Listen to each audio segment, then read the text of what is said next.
Hello friends, అందరికీ నమస్కారం. Friends, ఈ వీడియోలో ఇప్పుడిప్పుడే రెండు తెలుగు రాష్ట్రాలకి సంబంధించిన వెదర్ అప్డేట్ రావడం జరిగిందండి. ఈ రోజున ఏ జిల్లాలలో భారీ వర్షాలు కురవబోతున్నాయి, ఏ జిల్లాలకు ఆరెంజ్ అలర్ట్, రెడ్ అలర్ట్ జారీ చేసింది వాతావరణ శాఖ, వాతావరణ పరిస్థితులు ఏ విధంగా ఉండబోతున్నాయి, పూర్తి వివరాలు వీడియోలోకి వెళ్ళి తెలుసుకుందాం.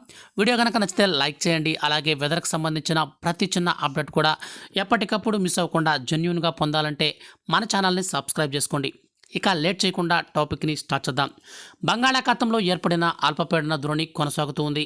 అలాగే ఆంధ్రప్రదేశ్ యానాం దిగువ ట్రోపో ఆవరణంలో ఈశాన్య ఆగ్నేయ గాలులు కూడా వీస్తున్నాయి. ఈ ప్రభావంతో రాష్ట్రంలో వర్షాలు కురుస్తాయని వాతావరణ శాఖ తెలుపుతుంది. ముఖ్యంగా రాయలసీమ, దక్షిణ కోస్తాలో వానలు పడతాయని చెబుతున్నారు. ఇవాళ బాపట్ల, నెల్లూరు, చిత్తూరు, తిరుపతి జిల్లాలలో తేలికపాటి నుంచి మోస్తరు వర్షాలు కురిసే అవకాశం ఉందని తెలిపారు.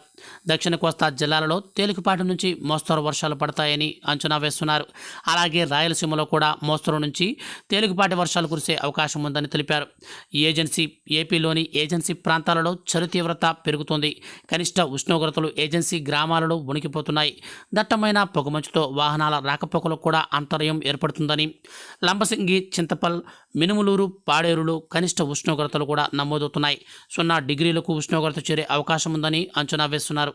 మరోవైపు పాడేరు సమీపంలో వంగగింజ, మేగలకొండ పర్యాటకులు సందడి చేస్తున్నారు. పొగమంచు చాటున సూర్యోదయాన్ని కూడా ఎంజాయ్ చేస్తున్నారు. ఇక తెలంగాణకు సంబంధించి వాతావరణ శాఖ ఈ విధంగా తెలిపింది. రాష్ట్రంలో వచ్చే 2 రోజుల పాటు పలు జిల్లాలలో పొగమంచు ఏర్పడే అవకాశం ఉందని వాతావరణ శాఖ హెచ్చరించింది.